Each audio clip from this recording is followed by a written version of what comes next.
안녕하세요. 어른의 감동수첩입니다. 이 채널은 우리 주변에서 조용히 흘러가던 진짜 이야기들, 마음을 따뜻하게 적셔주는 감동 실화들, 그리고 잊고 지냈던 소중한 감정을 다시 꺼내게 해주는 어른들의 삶의 이야기를 소개하는 곳입니다. 오늘도 누군가의 사연이 당신의 마음에 작은 위로가 되고 하루를 조금 더 따뜻하게 만들어 드릴 수 있기를 바랍니다. 그럼 시작합니다. 오늘도 그 자리에 앉습니다.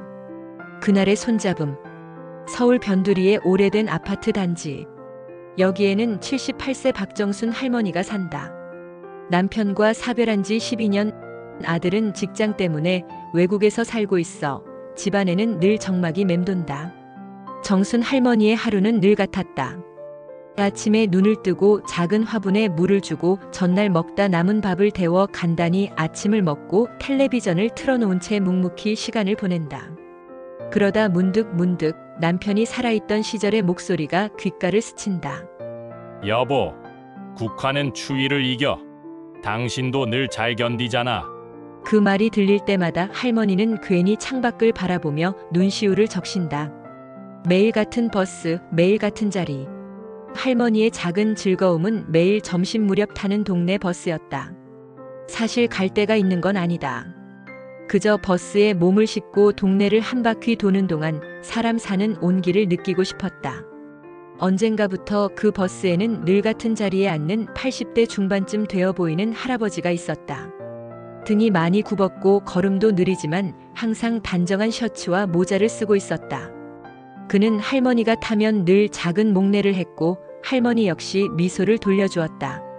말을 나눈 건 아니었지만 서로에게 아주 조용한 안부 같은 존재가 되어갔다.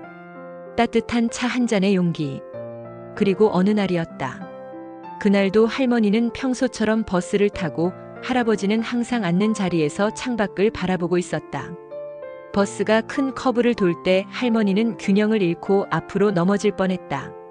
그 순간 옆에 있던 그 할아버지가 낚아채듯 팔을 잡아주었다. 괜찮으십니까? 그의 목소리는 낮고 약했지만 어쩐지 굳건했다. 할머니는 놀란 가슴을 쓸어내리며 고개를 끄덕였다. 아, 고맙습니다. 버스에서 내린 두 사람은 같은 방향으로 걸었다. 어색한 거리, 어색한 대화. 그러다 할머니가 말했다. 혹시 시간이 되시면 저 앞에 작은 찻집 있는데 같이 차나 한잔 하실래요? 그 순간 할아버지는 살짝 놀란 눈빛을 보였다. 그러다 천천히 미소를 띠며 말했다. 예, 그러지요. 이런 대화를 한 게 얼마만인지 할머니는 오랜만에 심장이 바쁘게 뛰는 느낌을 받았다. 찻집에서 꺼내놓은 마음, 작은 카페 구석자리, 두 사람 앞에는 따뜻한 유자차가 놓였다. 얼마 지나지 않아 할머니는 남편 이야기를, 할아버지는 아내 이야기를 꺼냈다. 살아온 시간은 달랐지만 잃어버린 누군가를 그리워하며 살아가는 마음은 같았다. 할아버지는 조용히 말했다. 사람이 나이를 먹는다는 건 함께 떠나보낸 마음이 많아진다는 뜻 같아요. 할머니는 고개를 끄덕이며 대답했다. 그래도 아직 살아있으니까 이렇게 차 한 잔이라도 나눌 수 있는 거겠죠. 둘은 그렇게 오래 앉아 이야기를 나누었다. 낯선 듯 익숙한 위로가 천천히 서로의 마음에 스며들었다. 그리고 찾아온 그날.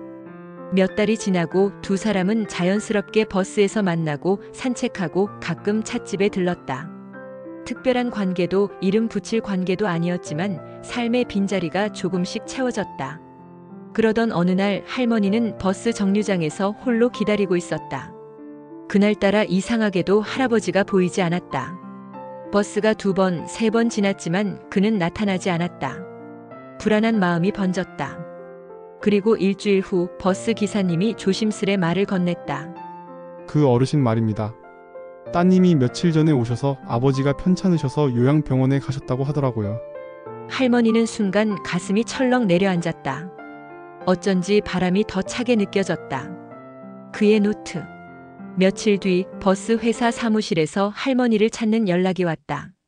기사님이 전해준 건 작은 노트 한 권이었다. 표지는 오래되었지만 단정하게 보관된 듯 했고 이름 대신 작은 글씨로 적혀 있었다. 그날 정 손을 잡아드린 분. 노트를 열자 삐뚤한 글씨가 조용히 모습을 드러냈다. 혼자 살다 보니 사람 손을 잡는 일이 너무 오랜만이었습니다. 유자차를 마시던 그날 마음도 같이 따뜻해지더군요.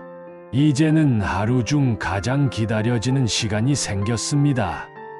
그분이 버스를 타는지 살짝 기대하는 나도 아직은 살아있는 거겠죠. 고맙다는 말은 끝내 못했습니다. 마지막 장에는 이렇게 쓰여 있었다. 내가 다시 버스를 탈 수 있는 날이 오면 꼭 한 번 더 손을 잡아드리고 싶습니다. 할머니는 노트를 가슴에 꼭 끌어안고 한참 동안 울었다.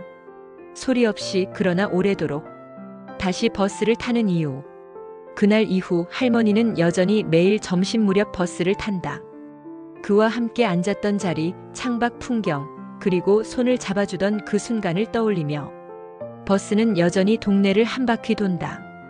하지만 이제 할머니의 마음은 예전보다 조금 더 따뜻하다. 누군가가 알려준 것처럼 나이를 먹는다는 건 떠나보낸 마음이 많아지는 일일지도 모른다. 그러나 누군가와 다시 마음을 나눌 순간은 여전히 남아있다. 그것만으로도 오늘 하루는 다시 살아볼 만한 하루가 된다. 오늘도 어른의 감동 수첩과 함께 해주셔서 진심으로 감사드립니다. 누군가의 삶에서 조용히 지나간 순간이 우리에게는 큰 위로가 되고 또 새로운 하루를 견딜 힘이 되기도 합니다. 여러분의 마음에도 따뜻한 온기가 조금은 머물렀다면 좋겠습니다. 다음 이야기에서도 여러분의 하루에 작은 빛이 되어드릴 수 있도록 성심을 다해 준비하겠습니다. 건강하시고 편안한 하루 되시길 바랍니다. 감사합니다.